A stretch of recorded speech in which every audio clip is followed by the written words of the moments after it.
નમસ્કાર દર્શક મિત્રો, એડી ન્યૂઝમાં આપનું હાર્દિક સ્વાગત છે। હું છું આપણી સાથે આરડી વાઘેલા। જોઈએ આજના મુખ્ય સમાચાર। અંકલેશ્વર જીઆઈડીસીમાં રાષ્ટ્રીય સંઘસેવક સંઘ દ્વારા વિશેષ કાર્યક્રમ યોજાયો।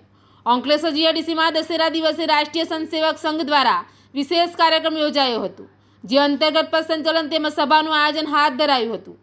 અંકલેશ્વર જીઆઈડીસીના કમલમ ગાર્ડન ખાતે ગત સાંજે રાષ્ટ્રીય સંઘસેવક સંઘ દ્વારા દશેરા દિવસે વિશેષ કાર્યક્રમ યોજાયો હતો। સંઘના સંઘસેવકો યુનિફોર્મ સજ્જ થઈ પથ સંચલન યોજ્યું હતું, જે નોટિફાઈડ વિસ્તારમાં વિવિધ વિસ્તારોમાંથી પસાર થઈ હતી।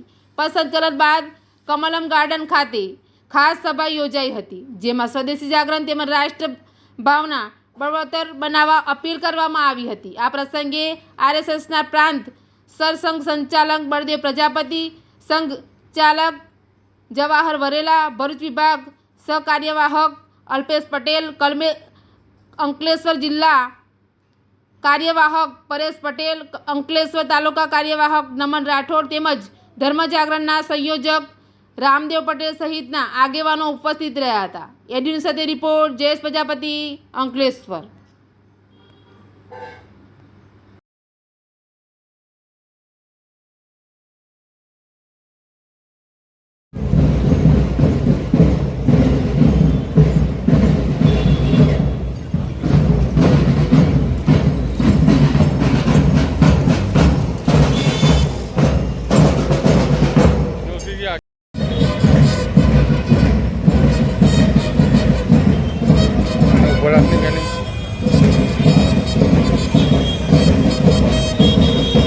જવા દો ને અહીંયાથી।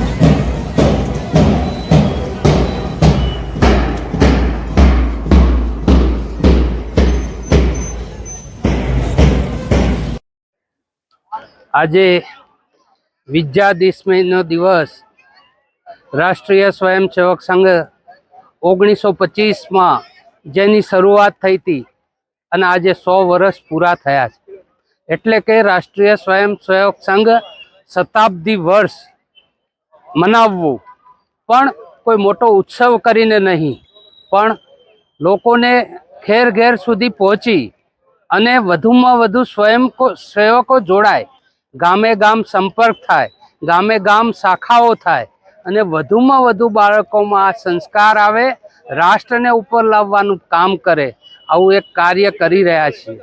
આજે એના અનુસંધાનમાં જ પથ સંચલન નીકળ્યું। આજે અહીંયા એકલા નહીં પણ પૂરા ભારતમાં વિજયાદશમીના દિવસે આ પથ સંચલન કાઢતા હોય છે, એટલે કે લોકો શિસ્તબદ્ધ ચાલી અને પોતાનો આ આપણે કેટલું શિસ્તમાં કામ કર્યું છે એ પણ બતાવે છે અને એની સાથે સાથે લોકોમાં સંસ્કાર, શિસ્ત આ બધું આવે અને આ વિજયાદશમીનો ઉત્સવ ઉજવાય। એવી રીતે 7 કાર્યક્રમો આપણે નક્કી કર્યા છે। પહેલો કાર્યક્રમ વિજયાદશમીનો છે, બીજો કાર્યક્રમ ઘેર ઘેર સંપર્ક છે, ત્રીજો કાર્યક્રમ અમુક જાહેર સભાઓ નાની નાની 200 500 લોકોના પણ તાલુકા કેન્દ્ર સુધીની જાહેર સભાઓ કરવી, પણ આપણા વિચારો લોકો સુધી પહોંચે।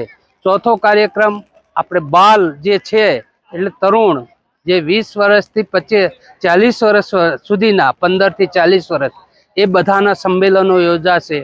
એ સિવાય સદભાવ લોકોમાં સદભાવના આવે એટલે સદભાવ કાર્ય પણ થાય અને આ રીતે 7 ઉત્સવો 7 કાર્યક્રમો કરી આખા વર્ષમાં આપણે આ વિજયાદશમી નહીં પણ શતાબ્દી વર્ષ રાષ્ટ્રીય સ્વયંસેવક સંઘ ઉજવવાનું છે। લોકો સુધી આપણા વિચાર પહોંચે, આ રાષ્ટ્ર સમૃદ્ધિ તરફ જાય એ વિચાર સાથે રાષ્ટ્રીય સ્વયંસેવક સંઘ કામ કરી રહ્યું છે અને આ શતાબ્દી વર્ષ માટે પહેલા કાર્યક્રમની શરૂઆત છે। આભાર, ધન્યવાદ।